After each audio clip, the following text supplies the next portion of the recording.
the development and optimization of power business strategies, ensuring operational excellence and seamless services for aircraft staff. Ensuring leadership has been key in positioning Bangalore International Airport as a major hub for both domestic and international cargo. Ladies and gentlemen, please have a big round of applause as sir has already joined us on stage as moderator.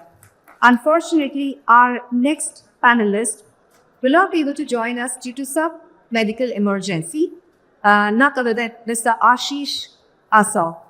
We move on to our next panelist. Let me invite on stage Mr. Prasad Kemusetti, a Chief Operating Officer, GMR Hyderabad Air Cargo. Under his leadership, GMR Hyderabad Air Cargo has made significant improvements in ship, infrastructure, and service delivery, solidifying its position as a crucial player in both domestic and international cargo handling. Ladies and gentlemen, can we have a big round of applause for Mr. Prasad as he joins his own speech?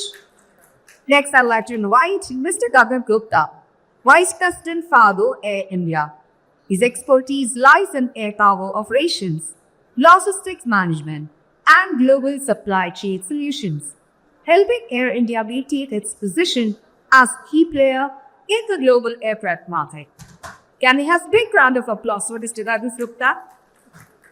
Next, I'd like to invite on speech Mr. Vijay Shetty, Senior VP Global Distribution and Supply Chain, Army Laboratories.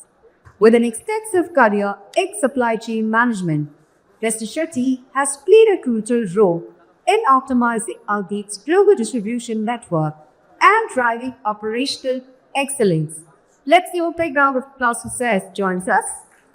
And now I would like to invite on stage Mr. Bharat Bhushan Rathi, Head of Distribution and Logistics, Mankind Pharma, a seasoned expert in supply chain management with a proven track record in developing and overseeing distribution and logistics strategies. Under his guidance, Mankind Pharma has achieved remarkable growth in its supply chain capabilities, contributing to its success in a highly competitive industry. Ladies and gentlemen, one big round of applause before we start our next panel. And I would like to take this opportunity and invite Mr. Pleasure on the dais to please take us on this incredible journey and start with the panel. Thank you. Over to you, sir.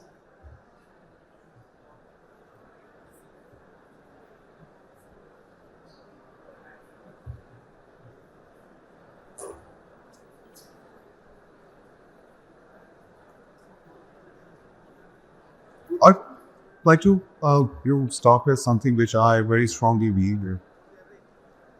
The strength of any team is an individual member. And the strength of each member is the team.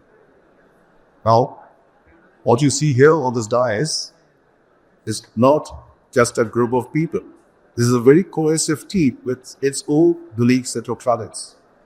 Ladies and gentlemen, esteemed panelists, and all the delegates here, present here, welcome to a very interesting conversation that we are going to have on the industry which moves 35% of the trade by value.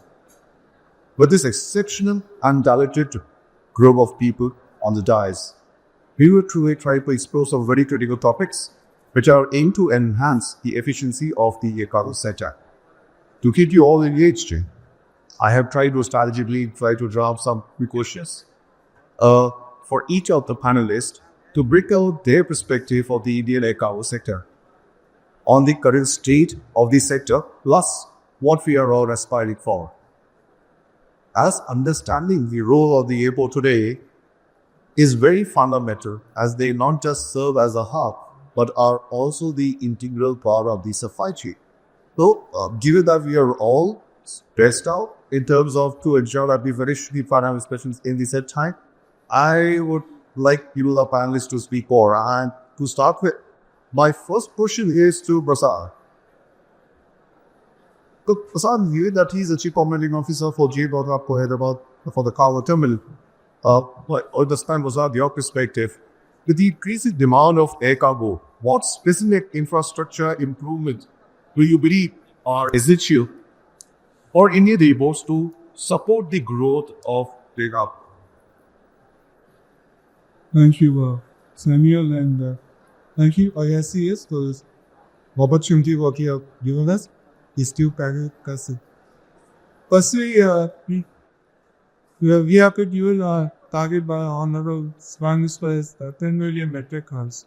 However, 10 million metric tons is like magic pond in Ekurama. So I guess we all work towards it.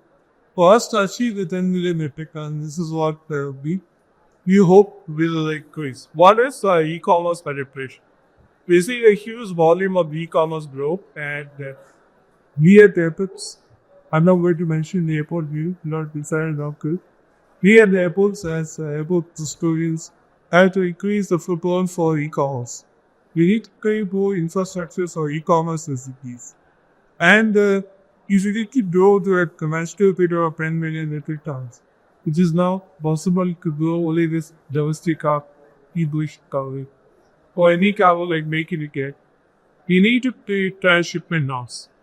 All the international carriers, which we see now, the airports, the Masak Asia, all the carriers, all that grow because of the transshipment hub, and the government initiated to promote the transshipment. So the reality to work on creating a transshipment hub is very vital for us. Secondly, we need to create also a multimodal facilities near airports. The really airports in India which are landmark airports like Hyderabad, Delhi. So we need to create multimodal hubs where rail air gets addicted to very more things. Apart from that, we need enhance the security infrastructures which we are still working on, and we expect to work better. Any corporate with interest airlines to fly with India. Right now, their hands are there really need to have some of US carrier. Some of European and US carriers details capacity intake and sleep bikes. Yes. Thank you so much, Vishal. Yes, the points that you have highlighted on the Trumpship, etc., reducing connectivity is definitely going to be very crucial in terms for us to achieve the target which has been set by India, which is a very aggressive target of 10 billion metric ton. However, it is not just the infrastructure, it is also about the efficiency. When we are all talking about the efficiency, that brings me to this push, and that is a matter of concern which has always been talked about by terminals, by airports, as well as also from the airlines. To Bhavin, and by for us, our question for you, which is what steps in air cargo at easily Air India? Oh, my, sorry. So, with the increasing demand of the air cargo, what specific infrastructure improvements do you believe are essential for the Indian airports? Also, that's a wrong question. What strategies? This is we are coming to a point of the pre-tech conditions. What are the strategies that can be implemented to reduce the being of conditions in the EPS disease aircraft house? Because I will want to stress more on this because the peak time conditions has been a major driving factor which affects the efficiency of an airport or cargo terminal of an airlines. Given that we all operate in a 24 cycles, but ultimately to see this optimization of the cargo terminals are only within 0.26 hours to be not hardcore than that. Most of the time the doctors you would see is copy optimized. Another one like you do pressure and give up on this, please. So, student, I think ISCS or arranging and he is the part of this panel. So when it comes to peak hour congestion here, we also need to understand what is exactly the problem. Why is there a peak hour congestion? Just for people who understand it correctly, the cargo does not flow at the same rate at the airport throughout the day or throughout the week. Sometimes the weekends are tough. Sometimes the custom holidays are there. So there is always going to be a peak hour congestion, and the investment which the terminal operators or the warehouses which are there, they would always be. So the investment generally is a lead investment or a lag investment. In certain sectors, there's a lead investment where you invest first and then you try to see the results of that sector. And certain sectors are a lag investment where you wait for the demand to increase and then you look at Boeing capacities or something what we have already seen in Bangalore, new domestic terminal. So, ultimately the airports have to actually cushion, more turbo, make sure that it goes out as much as possible. So some of the strategies with the airports can also do, and where we can also support is, if we can somehow get cargo ready for carriage, instead of spending more time in segregation on different lanes, different routes. There are a lot of swing which happens at the airports between the airlines, between the different customers as such. So if we somehow do a RFC at some point in time, it will help us reduce the time that the runner spends at the airport. It moves in, sneeze, moves out. Another thing is that, with the going, Korea has almost about 700 planes of order, a little bit all the airlines put together. So these planes will only come up and start growing in from, late next year sometime. For us also, it is a similar situation. But when these planes come, especially the narrow body ones, right now many airports in the country, barring Delhi, Bombay, Pajero, are actually operating only flights which start at 8 or 9 in the morning.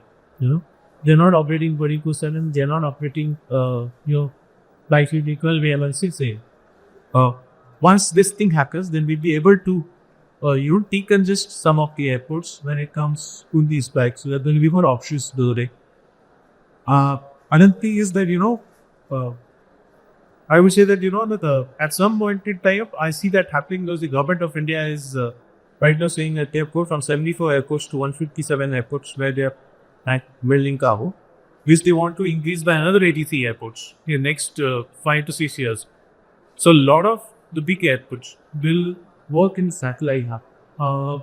Bombay and NMI or Delhi and TXN is in Noida, Greater Noida Airport. Similarly, there will be some other airports like Bangalore and Hyderabad which will also see the satellite airports going. So Bangalore or Vijayawada could be one such example. Bangalore and Coimbatore can be another example.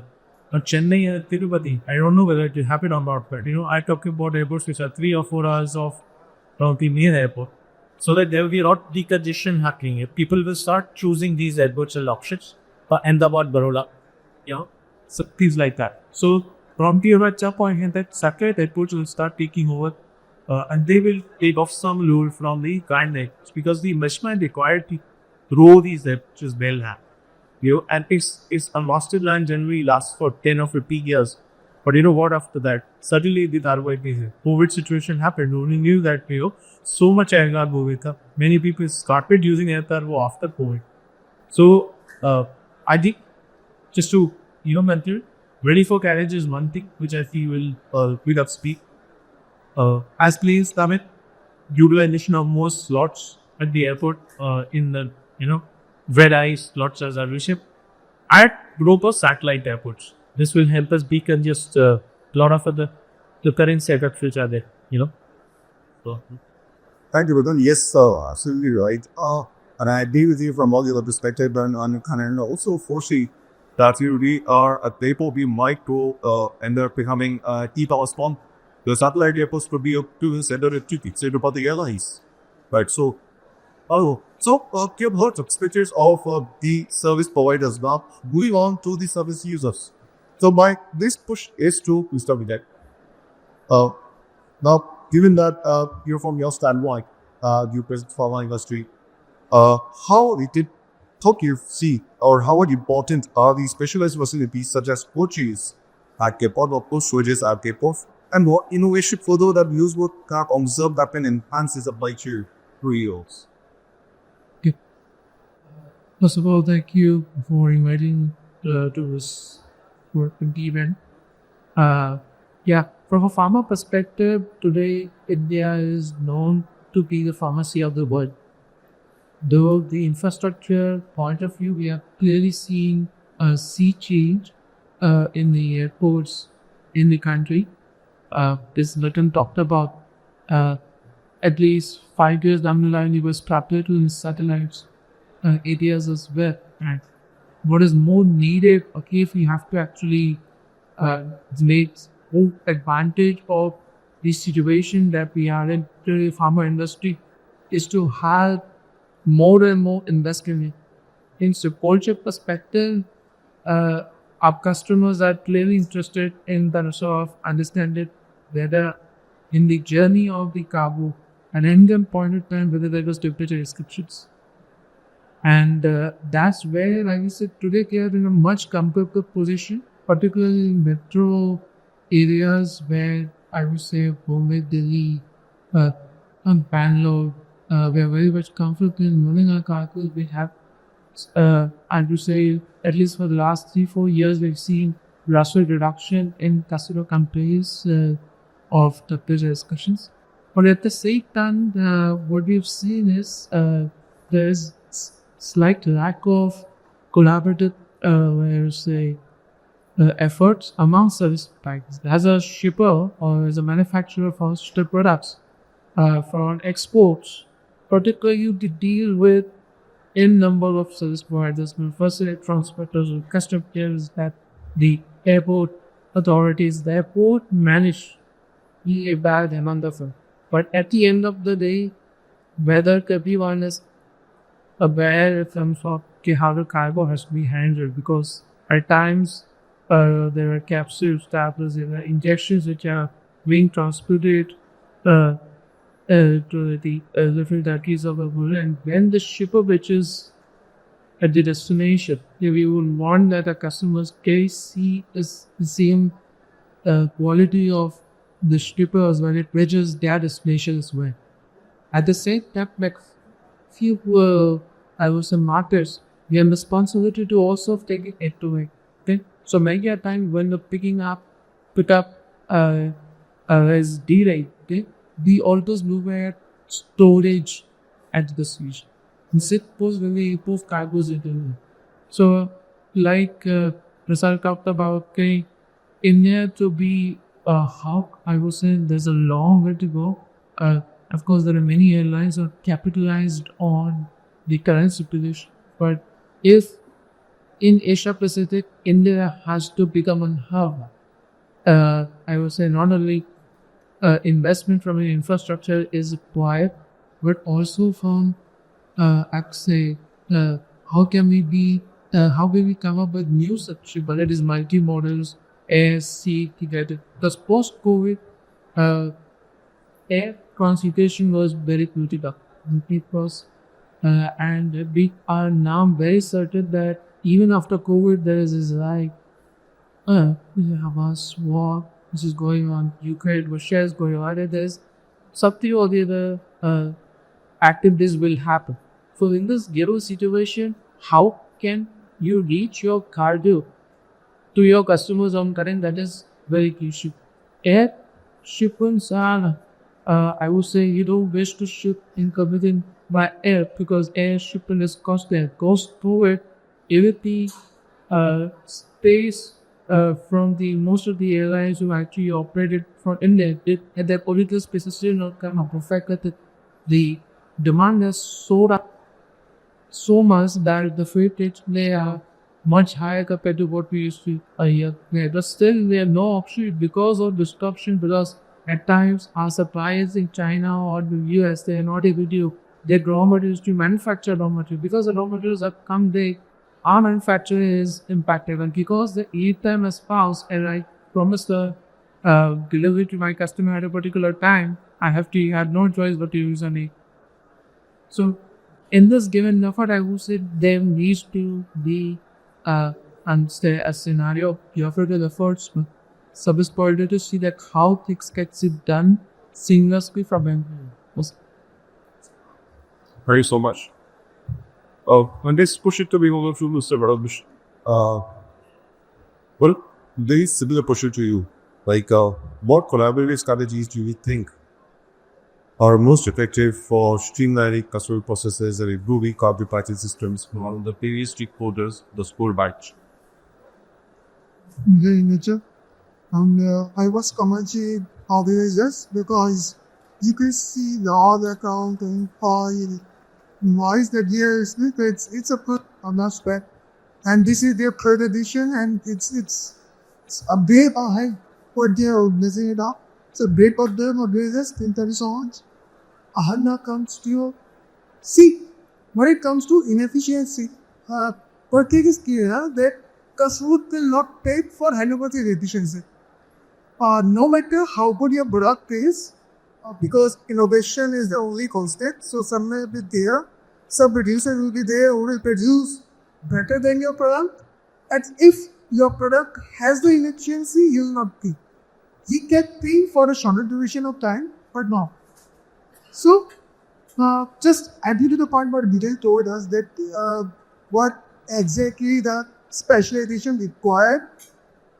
What I believe when we are handling pharma products, apart from infrastructure development, apart from whatever logs that we are facilitating, the one thing in the formal speak is specialized manpower.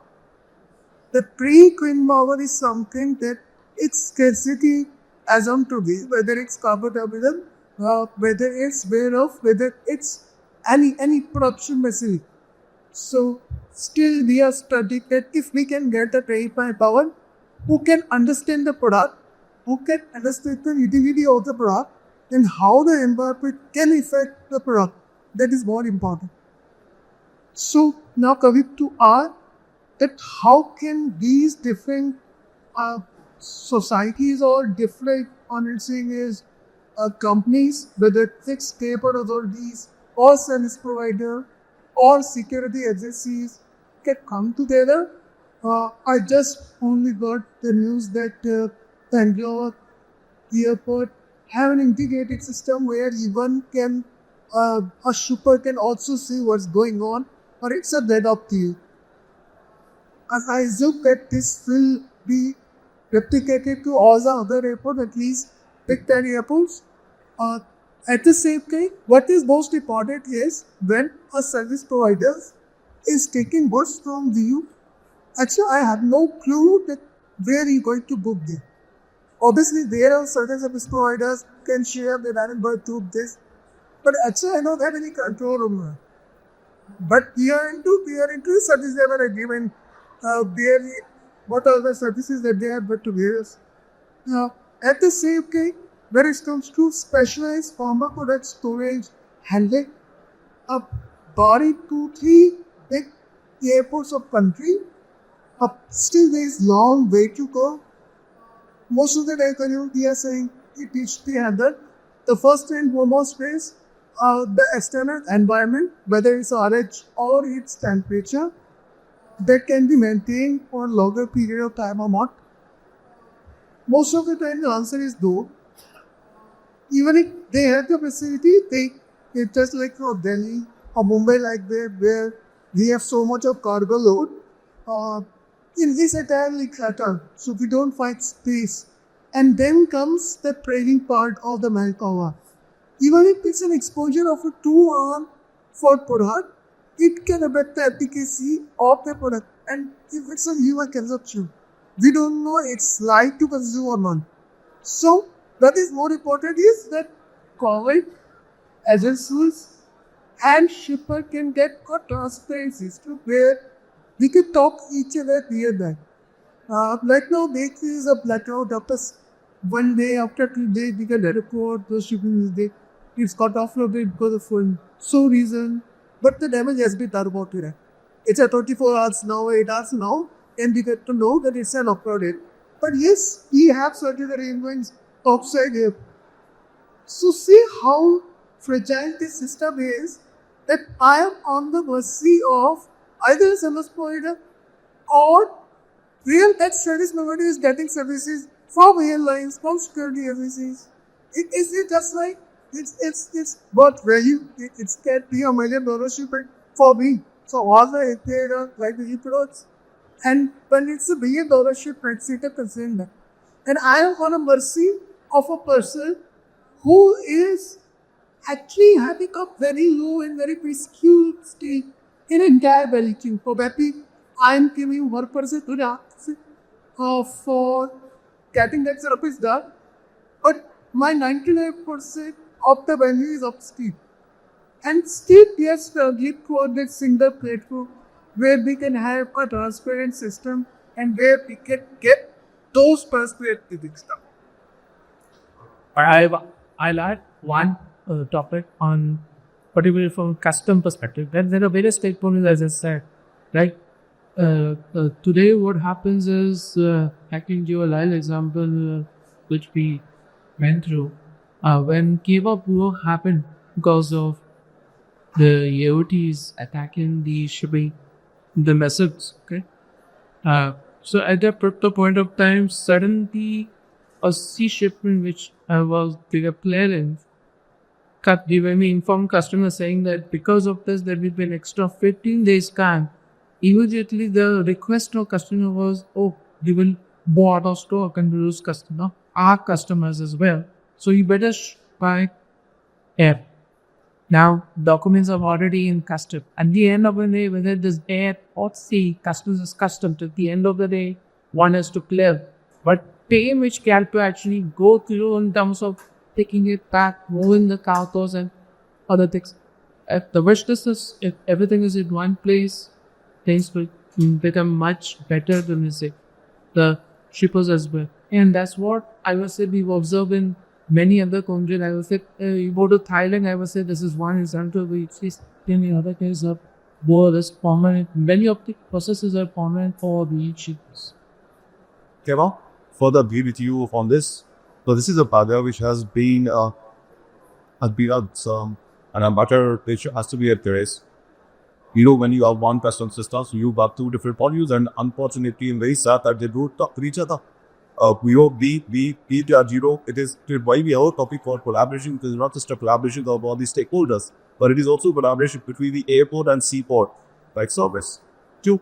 Now, any cargo which has gone for a scheme of custom clearance and for any reason it has to be, shut out and has to be moved to an air, you have to complete the whole shutout process, bring it back to the air cargo, do the complete custom clearance process and move it out. Why is that?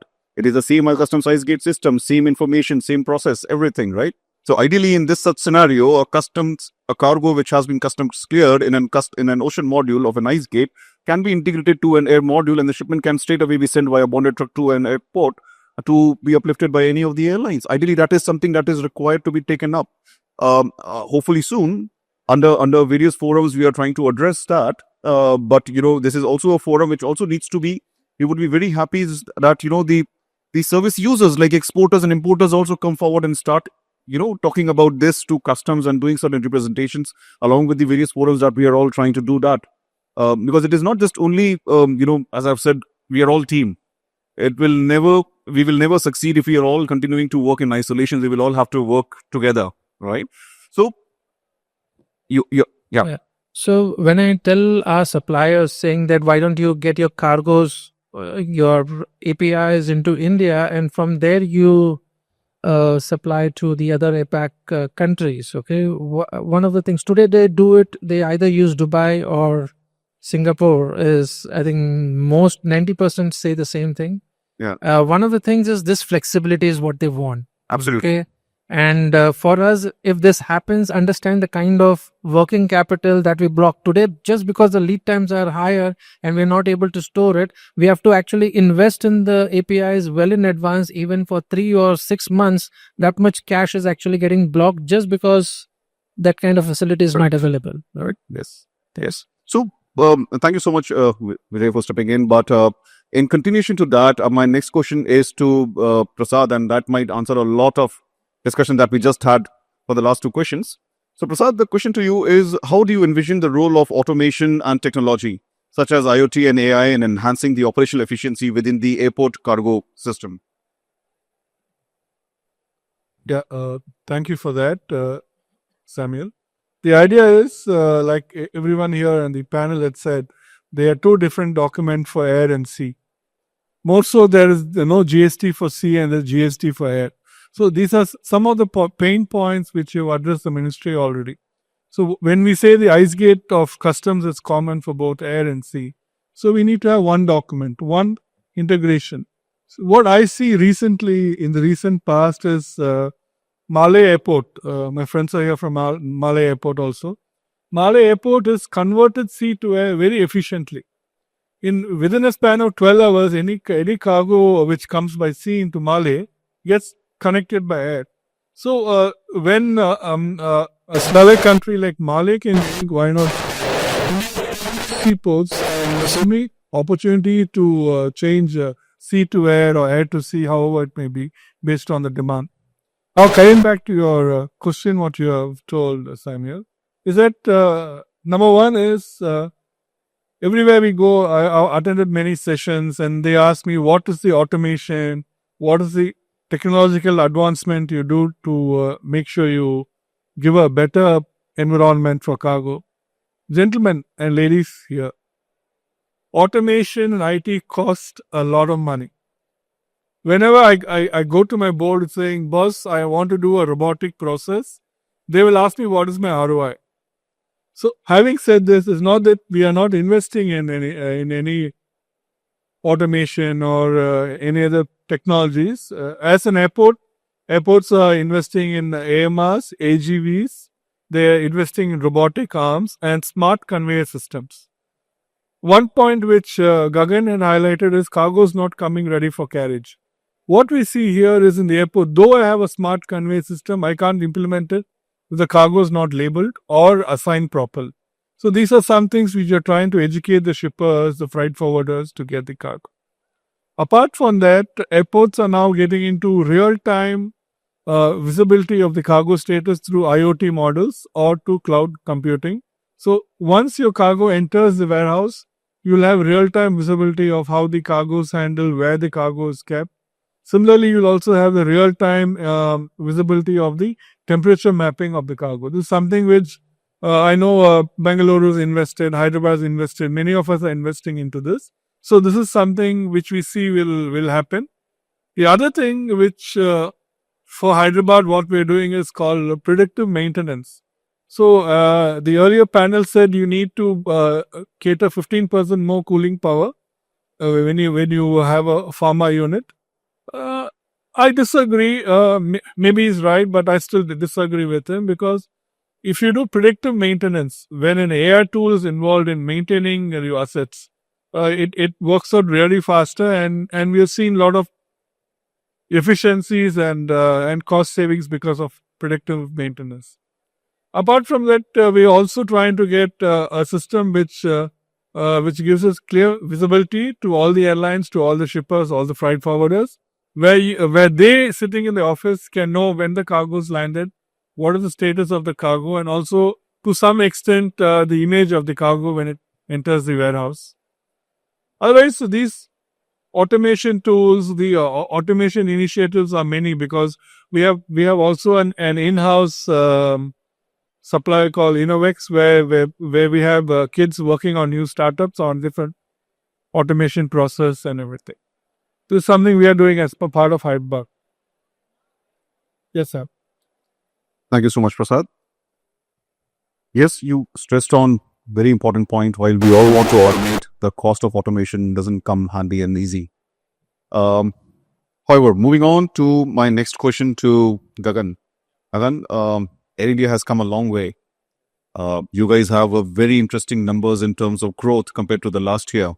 Now, given that, what steps that Air India is taking to enhance its customer experience in the air cargo, and how do you plan to address the evolving expectations of your clients?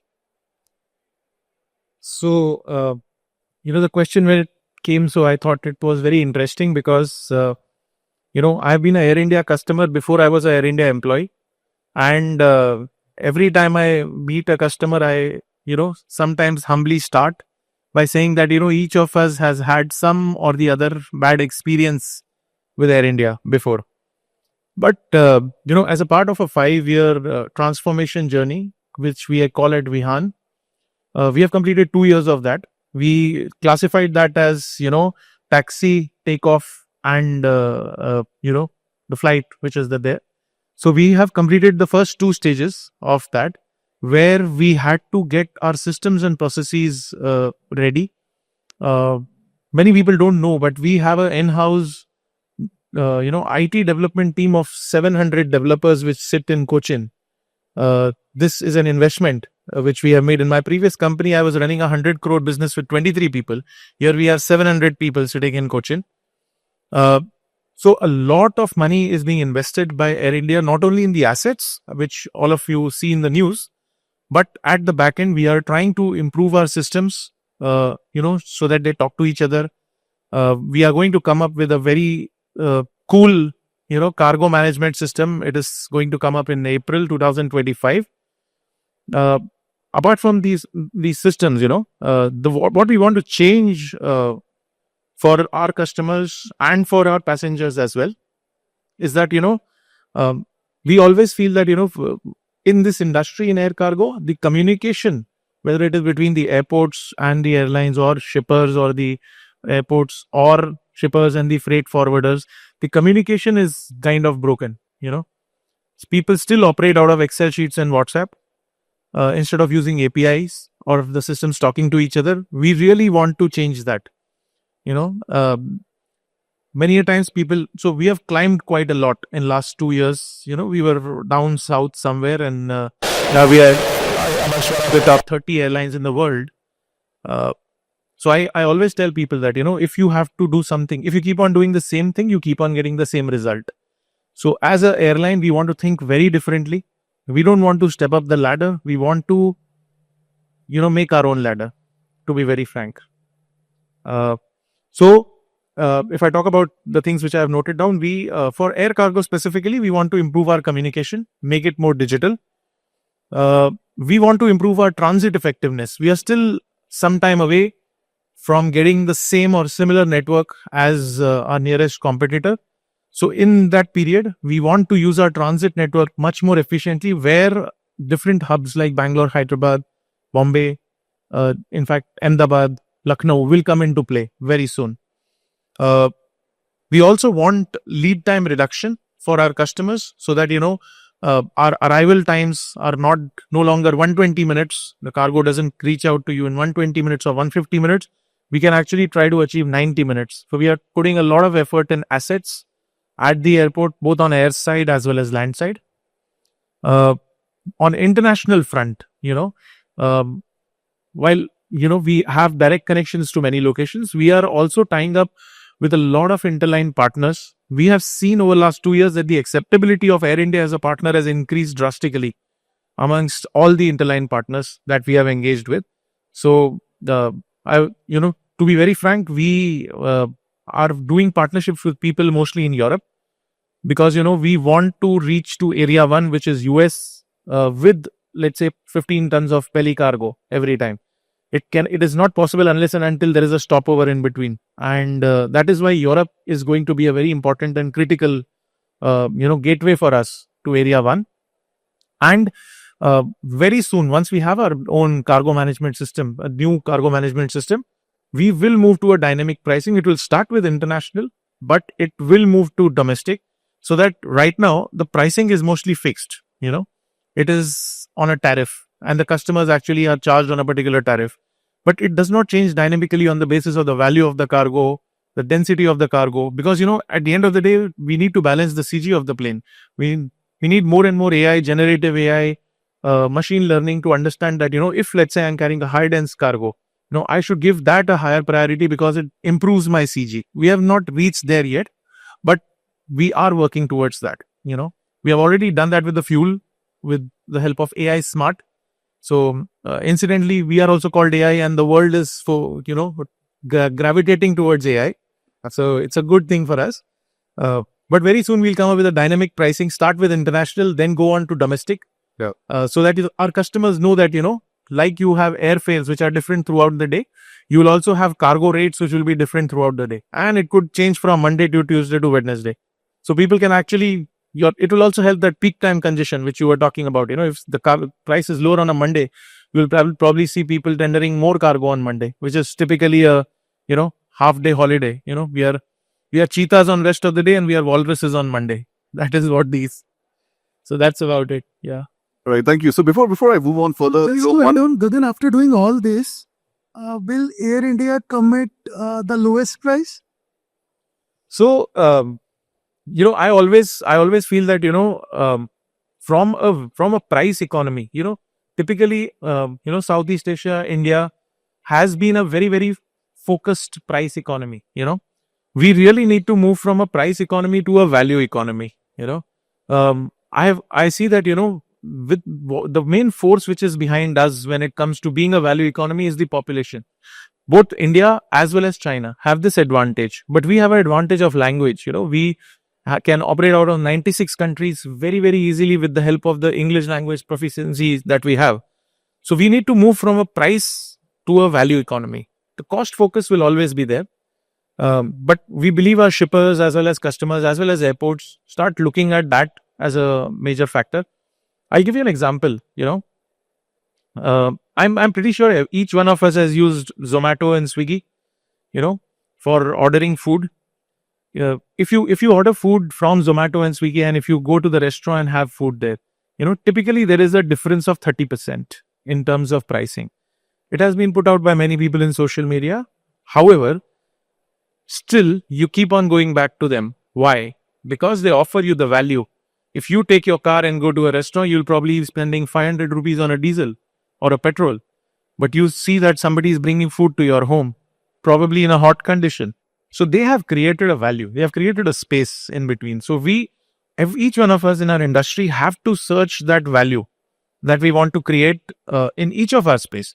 So for airlines, I would say that, the value could be in terms of, these interline connectivities, how many connections we can have, whether we can fly to South America, whether we can find a route to China, whether we can find a route to a Bora Bora island for the, French Polynesia, who knows? For airports, it could be very different in terms of value enhancement and finding value. It could be in terms of, what kind of space they offer us on the air side, for transit movements. Is there a transshipment support that they do? Do they come with us to the government for changing the regulation on transshipment?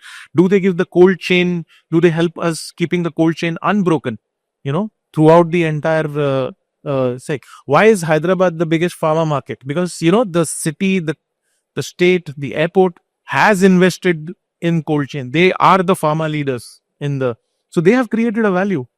Although most of the connections are from Bombay and Delhi. So if tomorrow, let's say Hyderabad has 10 connections to US, do you think cargo will come to Delhi or Bombay? Not at all. So that value we will support. We are just a couple of years away from that. Great. Thank you so much, Harun, for that. But, just a quick question again back to you on... While we were talking about, on first of all, that's really good to hear that, you are finally putting digitization to the right use in the air cargo sector. Machine learning predictability is something what we should all look at. Now, given that, a very, a ground level question in terms of, you have ATMs during the whole around 24/7 of the hours. Obviously, you have maximum utilization only during the peak hours in the morning or, the late in the nights for inbound and outbound. But what strategies and measures that you think is right for Air India to also optimize your lean hour capacities? Okay. So, it's a problem. It's a perennial problem or a question. I would not say it's a problem. It's an opportunity. Correct. That is there for each one of us. Correct. As of now. Couple of things, air cargo as an opportunity so many people are still realizing that air cargo is an opportunity. I'll give you an example of a company called Raymond. Each of you must have heard about Raymond. So Raymond used to have about 16 warehouses in India at one point in time. Today they have one. And, I was talking to someone who works with them and asked them that who wants a suit in one day? Why are you keeping only one warehouse? They say that the inventory cost, the holding cost, the manpower cost, the cost of electricity right to the last rupee or the penny is much more than, actually moving it on air cargo. And, these days we don't move a lot of garments on. So Raymond is one of them, but, not many of them have realized this, but Raymond has realized this. Mr. Singhania has realized this. So he sends samples to all the different Raymond stores, made to measures. He gets orders from them. Those orders come to us in form of garments. We ship it out. From Bombay, typically. They have a warehouse near Bhiwandi. So we ship it out from Bombay to Patna. So Patna might have a different, type of suit that they want. If we start recording this and if Raymond starts recording this, that, people in Bihar and Patna prefer blue colored suits. What will they do? They will probably, understand their inventory better. They'll make their production cycles better. There is a lot of efficiency which can be achieved by doing this. So, again, coming back to this, data is going to be the next oil, be it for anyone, be it for shippers or anyone. The data is going to be the next oil and we have to use it in that form. I'm trying to give more examples so that, people can actually relate to them, So people are moving to single warehouses. And some of them are not. In fact, I was in touch with Big Basket, which is also a sister concern in Tata Group. And I asked them that, you are moving perishables. We are biggest in perishables. Can we start collaborating with each other? So the answer that I got from Big Basket is that, most of their sourcing is local. But they say that, if there is an arbitrage opportunity, so if a coriander is cheaper in Amritsar and it is expensive in Bangalore, then they send it from Amritsar to Bangalore by air cargo. But if that arbitrage is not there, they are not using air cargo. But that is an opportunity. It's a very big opportunity which they have not realized so far.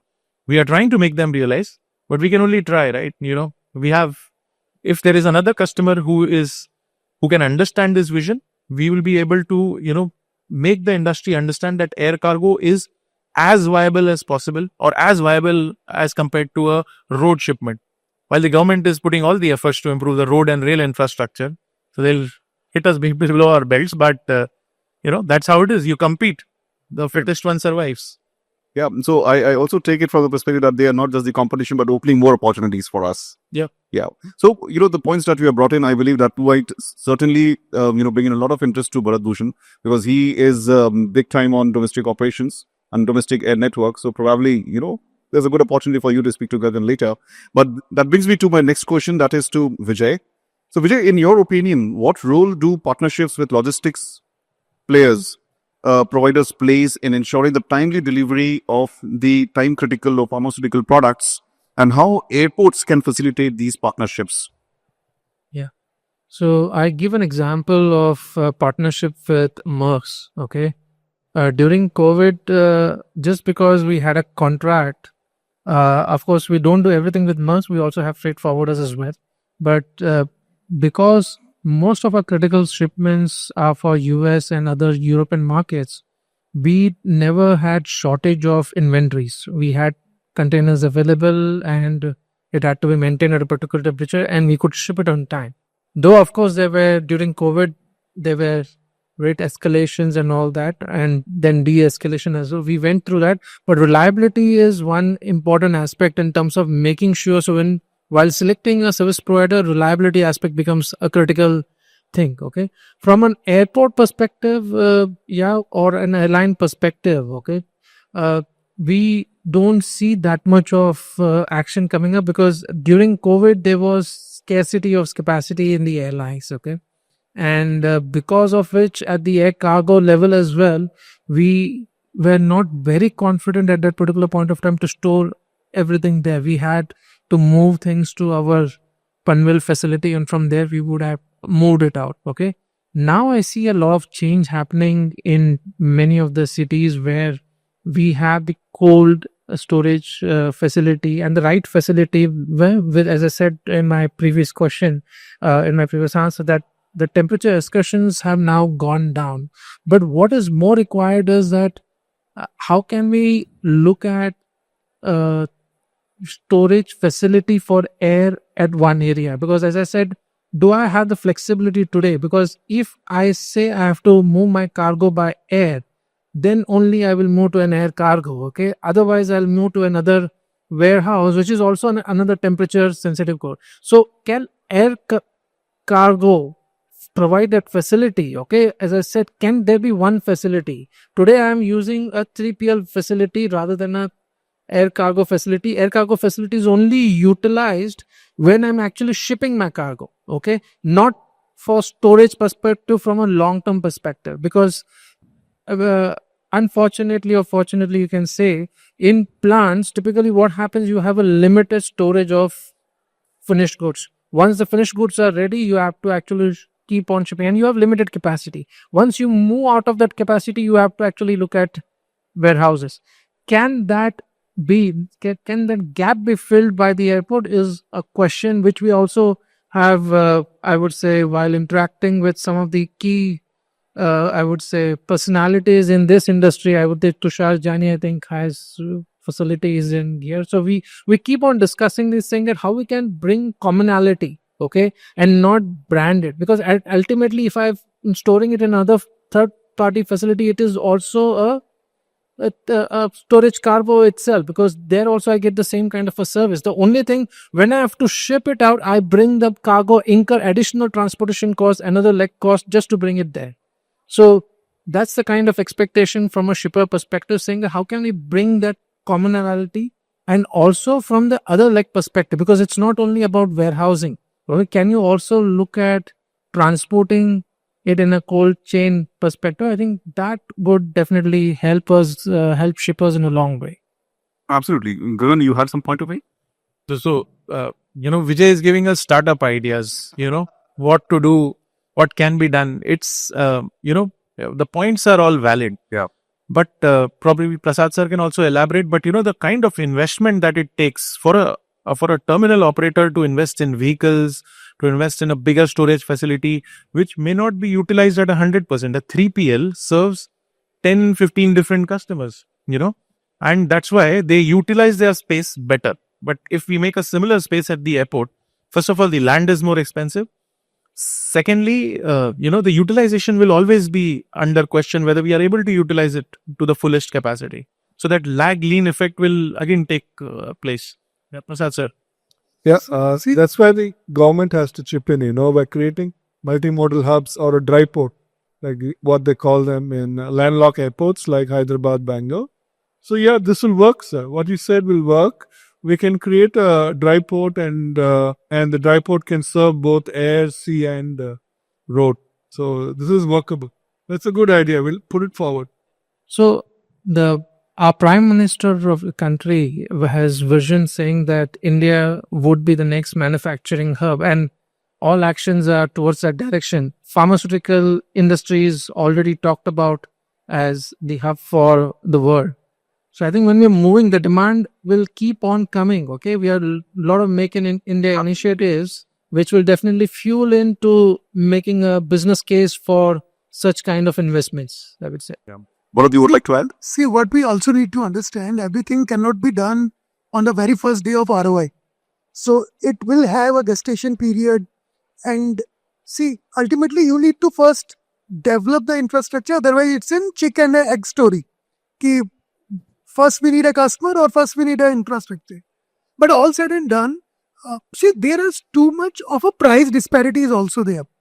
For example, Delhi and Mumbai, recent case with me is just that a cargo is costing me $20,000 in Mumbai. The shipment is in Mumbai. But after 3 days in Delhi, I am got the same freight rates of $8,000. So even I am getting a full truckload there, all the expenses cut off, still I am saving $7,500. So, well, I don't know why, but it's a 2.3x, 2.4x of a price disparity. It doesn't work. So it should be have a single channel kind of.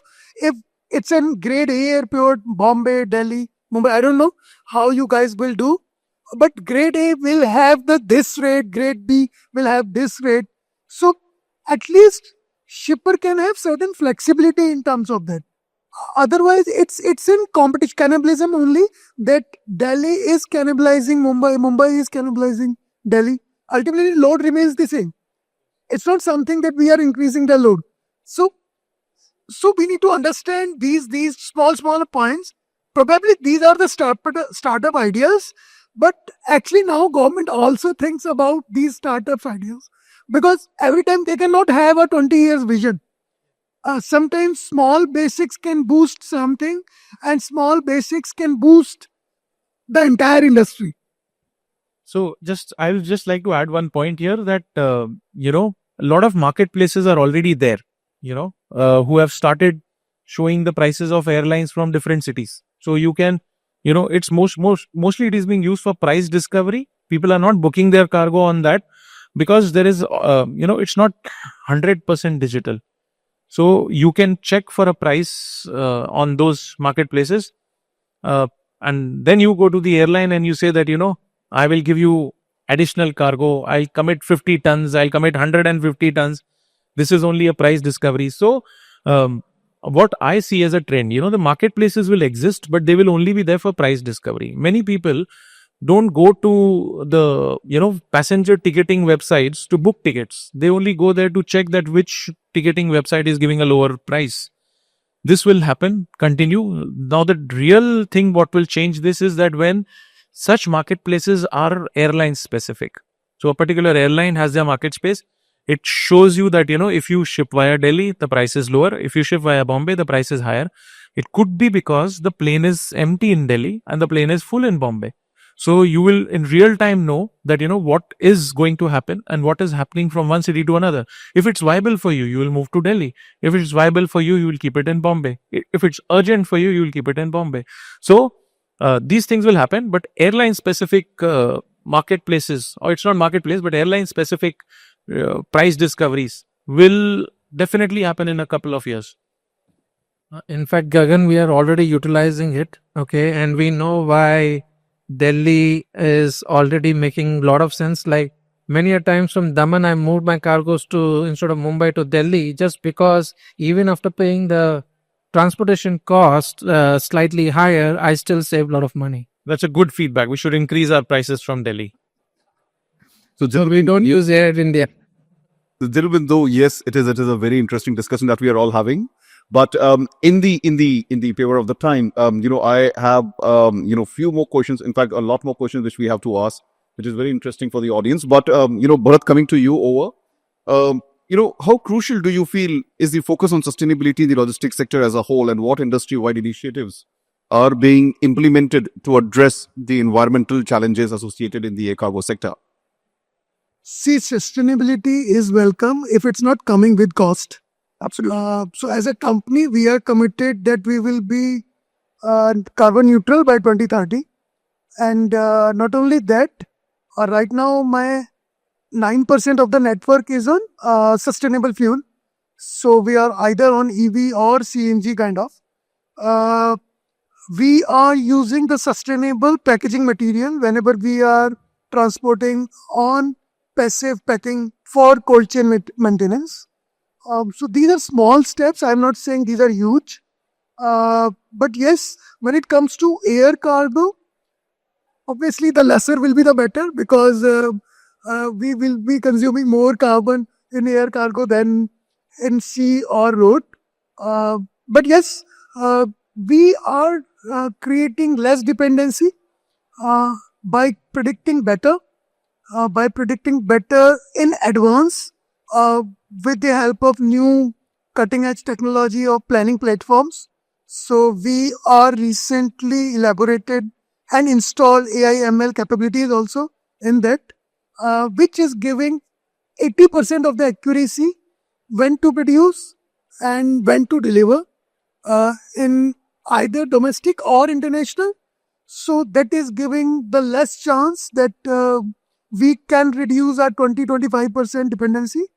All said and done, but there are market uncertainties that cannot be neglected. When it transported through airs, we make sure that it can be consumed within 5-7 days, so that it makes sense for us also that we are delivering through air. So these are small things that we guys are doing. Thank you so much for that. So Vijay, you would like to add? Yeah, returnable packaging is one thing which works very well with the airlines, I would say. And as a pharma company, specifically for 2 to 8, 15 to 25 degrees, it really supports the agenda. Okay. And in the last couple of years, there are many such solutions which have come, and we have partnered with them along with the airlines and the air cargo to see that, okay, how we can I would say work on the sustainability journey. Okay, though it's still a long way. When you ship by air, of course, it's not compared to sea. It is not a good sign. But these are small initiatives, like how do you map your end to end? Because your first mile, if it is a rail cargo, if your last mile also is a rail cargo, you are able to reduce some of the miles which you actually can go by air. So these are some of the initiatives where Alkem has forayed and trying to discover again. I would say it's a journey now which has started, and hope to see that, okay, with many of the public limited companies, Government of India has made it mandatory that everyone has to have a sustainable reporting happening. Supply chain managers like us have a dotting tasks to actually see how do we can partner with such partners who can help us achieve that target. Okay, great. Thank you so much. Oh, it looks like that the time is trying to fly as fast as Air India is, but I have few more questions. Oh, I can continue. Oh, thank you so much. All right. So I have two more questions. These are very generics, and you can all choose to opt as and when and whichever deems fit to you. The one is based on given you are all industry experienced professionals. What are the primary benchmark that Indian airport should aim for when comparing themselves to the global standards in logistics and air cargo sector? Prasad, if you would like to. One which we need to also emphasize here is the cost of the freight, whichever many of our friends are here from the pharma industry and they all say the cost of freight is very high.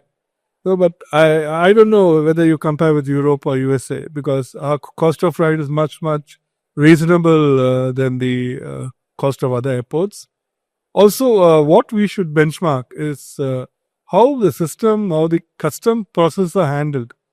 See, if you want to build our cargo, you want to streamline our cargo capabilities across India, across different ports, it should be seamless. Cargo procedures are so, it's like a matrix, we don't know what's happening. It's like a matrix reload, matrix on and off. So, like a live example was sea to air. To convert a cargo sea to air, the freight forwarder has to go through so many steps.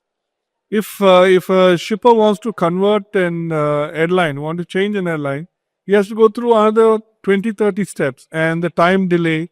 There's a loss. There's a lot of time spent in these web of whatever process we have within our custom processes or with the airports like us.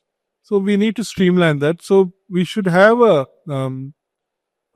type of grading, like how we have ASQ grading for airports for the passenger side. We should have a grading of how is ease of doing business at those particular airports, how we do it.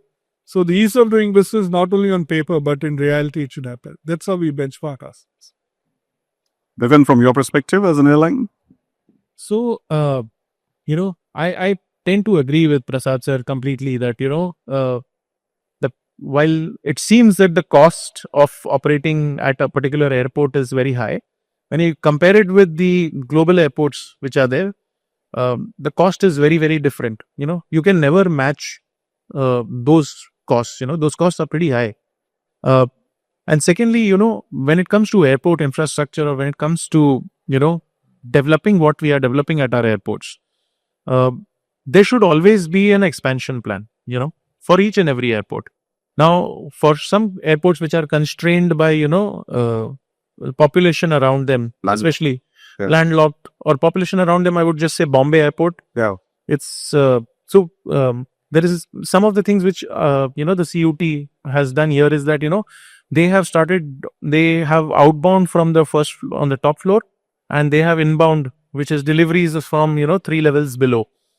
So we will have to start using, levels which are below, the ground level. So there has to be some or the other expansion plan when it comes to increasing the cargo capacity. It could also be, I would say that, having a facility far away from the airport, like we do bonded trucking, if we can somehow do a inbound and outbound in such a way that, the cargo which comes from the plane, instead of coming to the warehouse for segregation, it is directly carried to a facility which is probably 4 kilometers away from the airport, and the segregation happens there, so that you can create more space for outbound.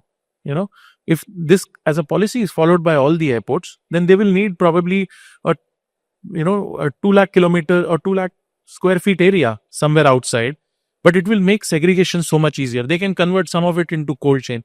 Very recently, I've seen one of the facilities in Ahmedabad, and they have made it as an integrated facility, one after another. There is a courier, there is a domestic, there is an international, there is pharma. It's all straight in a line, integrated terminal. There they have the space. Wherever we don't have space, we should probably start looking at, a facility which is outside of the airport zone, Great. So that's the expectation which is coming in from the service provider, and we also have a perspective from the service users.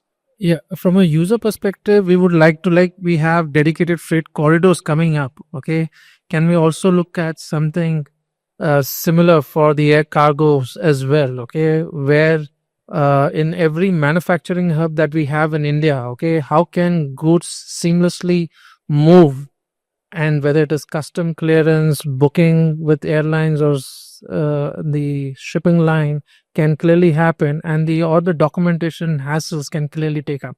I think unless we vision that, things will not fall into perspectives. That is required. See, just to agree upon this, that we should have the rating system, that for sure, so that a shipper can plan in better, green channel kind of, where if we are a regular exporter and if we have the same shipment always going through, then it can be cleared within 30 minutes, 45 minutes. I don't know what timeline we can have a benchmark, but if those are the things, then it should be a very ease, and even a shipper can prefer airline versus ship also sometime. Okay, great. Yeah. So, thank you so much for all of your insights. This has been a pretty interesting session. We have covered, the perspectives coming in from all aspects, covering all the parts of the value chain, starting all the way from exporters to forwarders to airlines to the airports. And as I've said before, we are all team, right? And it is all depending about how strong we are together. And hence the team needs to start collaborating. Unless and until we don't collaborate, we will always have a challenge in succeeding and achieving the wish list that we all set for our industry to achieve 10 million metric tons. So thank you once again for all of your insights. MC, over to you. Thank you so much. Ladies and gentlemen, I think we should have a big round of applause for such a great session.